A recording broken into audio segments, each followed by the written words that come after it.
So do you think it's a generational thing? I have one daughter, Leanne Dowd, who's 19 going on 30. And I study her, I guess she's a millennial. Is that true? Okay? And her perception, her view of societal trends, be it racial, gayness, etc., is totally from a different planet in terms of, I'm not judging, but there's no color, there's no sexual, I mean, it's just, it's different. And I'm still not there understanding it because of the generation. So do you think this reaction, this positive reaction we have in our valley, in our county, in our town, is somewhat driven by generation, your generation, and younger folks than you? That, you know, that they just, it's a different world.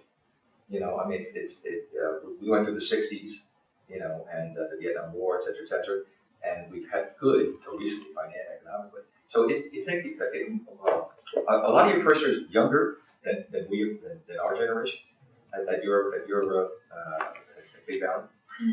They are. I mean, I think that we do have a lot of young families and a lot of young people that are coming. I think often it's the leaders that you see up front sometimes, that they're younger. Right. You draw, people often look like whoever's up front. Sure. But I don't know if there's a greater spiritual interest in younger people than older people.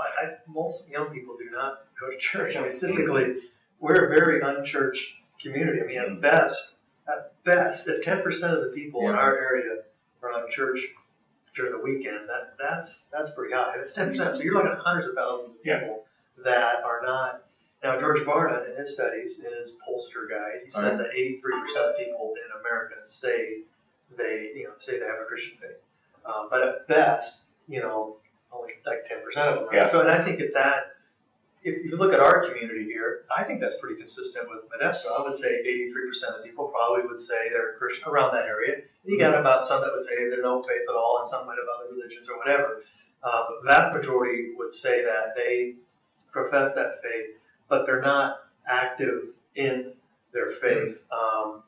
Maybe they were as a kid, then they start having kids, they got busy with soccer, or they got jerking on the boat, or the car, the house, and all that stuff. They're just not interested anymore. And I think there's some things going on right now. And what I'm seeing is when I'm getting people engaged, in the community, volunteering and helping, they're saying, man, this is a good face of the Christian faith. Like this, I need more of this in my life where I am actually doing something. I'm sensing that it is engaging people back again. But I don't see any, there's a lot, I mean, statistically, young people, once they graduate from high school, see a church. Mm-hmm. You see smaller groups coming, smaller churches like in homes and that kind of thing, Jeff and Chuck, because I see the formal, the formal meeting place where getting dressed for an hour, whatever, although they don't have to tuck in their shirt. They want faith, and what I see, they want faith in religion, but they don't want the old guard, faithful, hour in the morning type church. They want people to volunteer, they want to help, they want to show love. But I think it's going to change if we're going to keep them. They want faith to be something more than a philosophical stance. Exactly. They want it to be something that is applicable.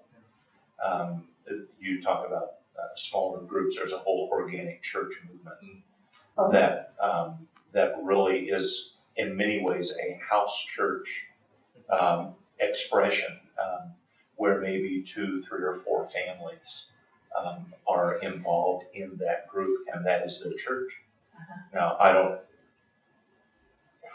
There are issues there, I think, that have to be addressed. But regardless of what our understanding of the church is God's method. Okay, there is no plan B. The church is the way God has intended for His people to be identified in the world. But at that time, didn't they meet among the rocks and they had their churches? They did both. Yeah. They did both. They had the home meetings, but then they also had the temple meetings as well. And there's an expression of that going on. I mean, I'm sure you guys have small groups. We have them of a sort. It's different than what you guys might be doing, but still, it's a small group of expression. In our community, you see there's different sizes of churches. They're all different flavors out there. Mm-hmm. There's a house church movement in our community. I know some people that are really involved in just meeting in homes and keep it organic in a way. And I think there's beauty in all that. I think I'm more like, let's embrace all of it. People are really wanting to seek after God, wanting more of Him in their lives, and maybe going into a large setting, getting dressed, just doesn't appeal to them anymore. But maybe just, hey, you know what? Whatever, as long as you're pursuing, God, as long as you're pursuing, the way of Jesus in your life. I mean, you'll know it's fired up. Yeah. Mm-hmm. I mean, but you got to have good oversight. You got to have accountability in that too. You want to have the right kind of structure that the scriptures talk about. But I've seen it in different ways. But it's interesting though. There's still something about a large gathering coming together. Mm-hmm. It hasn't changed a lot through thousands of years. I mean, there's something about large gathering coming together, singing together, worshiping together. Yeah. And then it's about going out or meeting in smaller groups. I mean, this whole method has been around thousands of years of smaller groups, larger groups. Yeah. So people do it different ways. Some people, they get tired of the big church that I'm a part of, and they go to smaller church, and they love where their name is known more. Sure. Some people are like, man, I need that kids program. My teenagers go driving me nuts. I need a youth group or whatever. Yeah. You know what? We're all in this together. We're all on the same team here, And I feel like we need to work together and not, our differences. There's an old adage that says large churches have to work to get small, and small churches are working to get large. Yeah. And there's the dynamic, and the tension that exists because larger churches, let's face it, they can provide more opportunity, more diversified ministry expression, and yet a smaller church, there's a sense of family. There's a sense of, he knows my name. I walk in the door and they say, so how did that meeting go this week that you told us about? I mean, there is a level of connection that in a larger group is more difficult. It happens, and it happens on a regular basis, but it's just more difficult. Lee Oakey's question about smaller churches and living room meetings, etc., leads me to ask both of you gentlemen, based on my cursory research, going to some of these churches in the Death Belt, and in my career coming out of the marketing world, let's talk for a few minutes about the churches as working to build their brand. And I've been impressed with some basic marketing 101 techniques that they're using. When you go, you make out customer cards, and they want your data, your demographic data, and I'm impressed with that. And then they follow through. So both of you gentlemen talk to that. I mean, it's not a business, but we're in America, in a capitalist society, and you have to pay the rent, and you have to, the light bill, etc. So are churches acting like they are somewhat business-like? And they have to. And is that good or bad? I think that's part of what I think it's good, as long as we realize that we're a faith entity first, and that the business operation that we have is simply a way for us to be the best faith entity that we can be.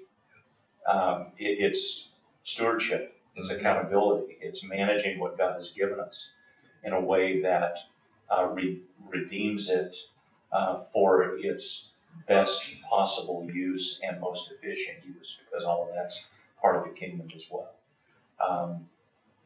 I think you can take anything to an unreasonable extreme, and I think again there's a balance that we try to walk in, that we don't become so marketing driven. I mean, we don't want our ear to the wind just so that we can catch the trend of the moment. I don't think that's what the church is about. And yet there is an awareness that we have to have what's going on around us.